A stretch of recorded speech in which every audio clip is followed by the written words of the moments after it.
Hi hello அனைவருக்கும் வணக்கம். நான் உங்கள் ராமச்சந்திரன். இது உங்கள் ராம்சன் அகாடமி.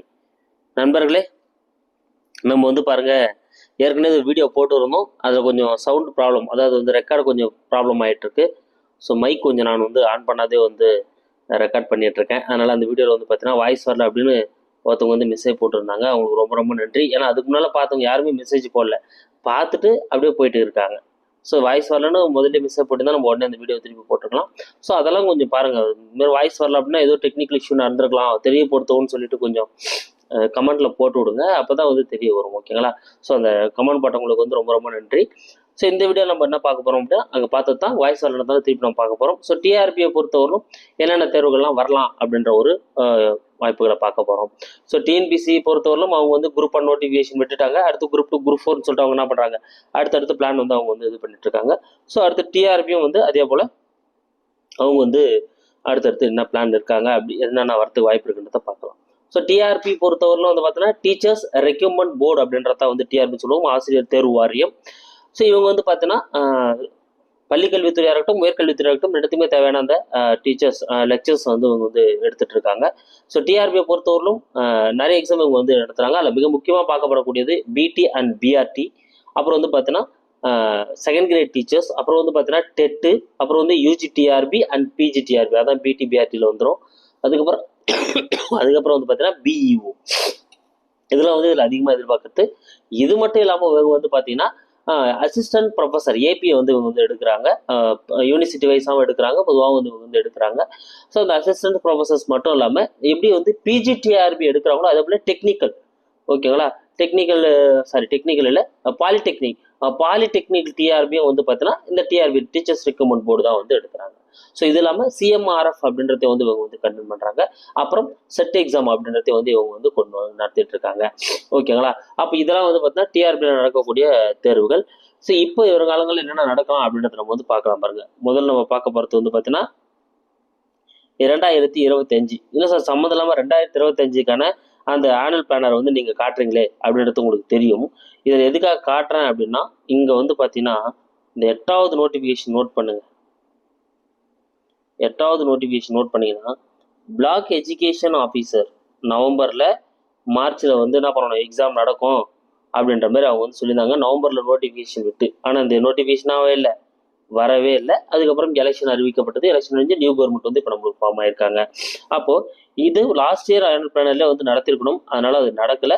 ஸோ கண்டிப்பாக இது டிஆர்பி ரெக்ரூட்மெண்ட் போர்டு இதை அவங்க நோட் பண்ணி வச்சிருப்பாங்க. லாஸ்ட் இயர் நம்ம நடத்திருக்கணும் அப்படின்றதுனால. ஏன்னா அப்போவே 51 போஸ்ட் வேக்கண்ட்ல இருந்திருக்கு. இப்போ ப்ரொமோஷன் ஆயிருக்கலாம், ரிட்டையர்ட் ஆயிருக்கலாம். அதனால இன்னும் ஒரு 10-20 போஸ்ட் கூடியிருக்கலாம். ஓகேங்களா? அதனால் அந்த தேர்வு நடத்துக்கான வாய்ப்புகள் இருக்குது. அதனால தான் நான் 2025க்கான அந்த ஆனுவல் பிளானர் உங்ககிட்ட நான் காட்டினேன். சரிங்களா? சரி, இப்போ நம்ம 2026 என்னன்றதை பார்க்கலாம். பாருங்க. ஸோ 2026 பொறுத்தவரையிலும் பார்த்தீங்கன்னா இந்த அசிஸ்டன்ட் ப்ரொஃபஸர் இதெல்லாம் சொல்லியிருந்தாங்க. அதுக்கப்புறம் பிடி அசிஸ்டன்ட் அண்ட் பிஆர்டி, அதாவது டென்டேட்டிவ், எனக்கு முன்னாடி தெளிவாக கொடுத்துட்றாங்க. டென்டேட்டிவ் ஆனுவல் பிளானரும் கொடுத்துருக்காங்க. அதாவது தற்காலிகமான அப்படின்லாம் பார்த்தீங்கன்னா ஒரு தோராயமான அப்படின்ற மீனில் தான் அவங்க கொடுத்துட்றாங்க. ஸோ அதனால் பார்த்தீங்கன்னா அப்போது டென்டேட்டிவாக ஆனுவல் பிளான் விட்டுருக்காங்க. அதில் பிடி அண்ட் பிஆர்டியை பொறுத்தவரையிலும் மார்ச்சில் நோட்டிஃபிகேஷன் விட்டு ஜூலையில் எக்ஸாம் அப்படின்னு சொல்லியிருந்தாங்க. அது கண்டிப்பாக இதுக்கப்புறம் வாய்ப்புகள் இருக்குது. ஏன்னா இப்போ தான் என்ன பண்ணுறாங்க, வேக்கண்ட் லிஸ்ட், ஓகேங்களா? ஸோ வேக்கண்ட் லிஸ்ட்லாம் எடுத்துகிட்டு இருக்காங்க. டீச்சர்ஸ் கவுன்சிலிங்லாம் ஒரு பக்கம் நடந்துட்டு இருக்கு. ப்ரொமோஷன் சார்ந்து சில கேசஸ் போயிட்டு இருக்கு டிஆர்பியில்.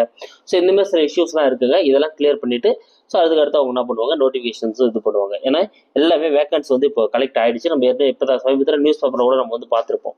ஓகேங்களா? கிட்டத்தட்ட ஒரு 18,000 போஸ்டிங் வேக்கண்ட் இருக்குது. ஹெட் மாஸ்டர் உட்பட 18,000 போஸ்டிங் வேக்கண்ட் இருக்குது அப்படின்றத நம்ம பார்த்துருப்போம்.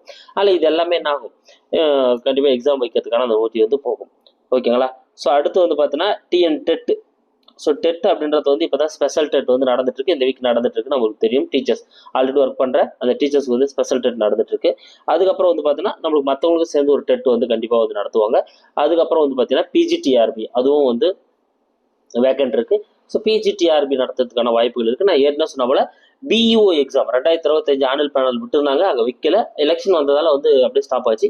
இப்போ நியூ கவர்மெண்ட் ஃபார்ம் ஆகிக்கிறதுனால கண்டிப்பாக அந்த விஷயத்தை அவங்க வந்து பாதர் பண்ணி அடுத்து வந்து அந்த விஷயம் அதையும் வந்து ஆட் பண்ணுறதுக்கான வாய்ப்புகள் வந்து இருக்குது. பிஓ எக்ஸாம் வரதுக்கான வாய்ப்புகளும் வந்து இருக்குது. ஓகேங்களா?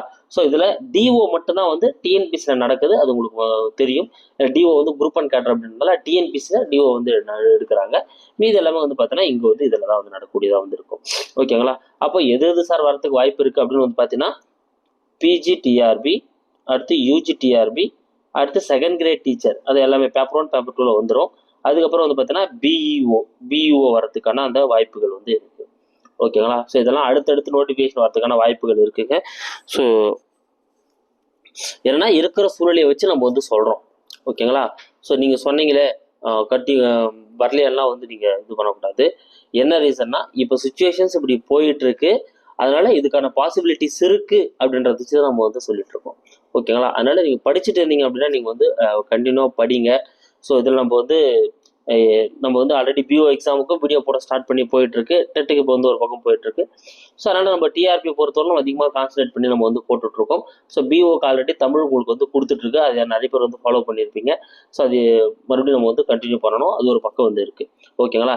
சரி, நீங்க எந்த எக்ஸாமுக்கு வந்து படிச்சுட்டு இருக்கீங்க, நீங்க டிஆர்பியை பொறுத்தவரையிலும் எந்த ரெக்யூப்மெண்ட்டுக்கு வந்து நீங்க வந்து தயாராகிட்டு இருக்கீங்க இல்லை எதிர்பார்த்துட்டு இருக்கீங்க அப்படின்றத வந்து கமெண்ட்ல சொல்லுங்க. அப்படின்னா வந்து எதை நோக்கி நம்ம வந்து போகலாம், நீங்க இதை பத்தி போட்டால் இப்போ பிஓ எக்ஸாமுக்கு போகலாம் சார், இல்லைன்னா வந்து டெட்டு பார்க்கலாம் அப்படின்னு பார்க்கலாம். ஆனால் இதில் என்னன்னா யூஜிடிஆர்பியை பொறுத்தவரை நம்ம வந்து தமிழ் எலிஜிபிலிட்டி டெஸ்ட்டுக்கு வந்து பண்ணி தந்துருவோம், ஆல்ரெடி பண்ணி கொடுத்தோம். அதே போல் தமிழ் எலிஜிபிலிட்டி டெஸ்ட்டுக்கு வந்து நம்ம யூஜிடிஆர்பியாக இருக்கட்டும், பிஓவாக இருக்கட்டும், பிஜிடிஆர்பியாக இருக்கட்டும், இது எல்லாத்துக்குமே தமிழ் எலிஜிபிலிட்டி டெஸ்ட் வந்து நம்ம பண்ணிடலாம், பிரச்சனையே கிடையாது. ஆனால் மேஜர் சப்ஜெக்ட் வந்து பார்த்தோன்னா அவங்கவுங்க மேஜர் சப்ஜெக்டை நீங்கள் தான் வந்து ஸ்கோர் பண்ணுற போல வந்து இருக்கும். அதுக்கு என்ன வழிமுறைனா நம்ம வந்து சொல்லலாம். ஓகேங்களா? ஆனால் மேஜர் சப்ஜெக்டான சோர்ஸை நீங்கள் ரெடி பண்ணி இல்லை எங்கன்னா கிளாஸ் ஜாயின் பண்ணி நீங்கள் வந்து யூஜிடிஆர்பி பிஜிடிஆர்பி வந்து படிச்சுக்கோங்க. ஓகேங்களா? So thank you guys. அப்படியே இந்த வீடியோ புதுசாக வந்தீங்கன்னா நம்ம சேனலை சப்ஸ்கிரைப் பண்ணிங்க, கூட பக்கத்தில் இருக்கிற பெல் பட்டனை கிளிக் பண்ணி நோட்டிஃபிகேஷன் ஆல் அப்படின்றதையும் கொடுத்துக்கோங்க. அப்போ தான் நம்ம போகிற வீடியோஸ் உடனே உங்களுக்கு வந்துட்டு இருக்கோம். ஸோ வீடியோக்கு ஒரு லைக்கை போடுங்க, ஷேர் பண்ணுங்கள். ஸோ தயவுசெய்து கமெண்ட்டில் தெரியப்படுத்துங்க. ஓகேங்களா? Thank you guys.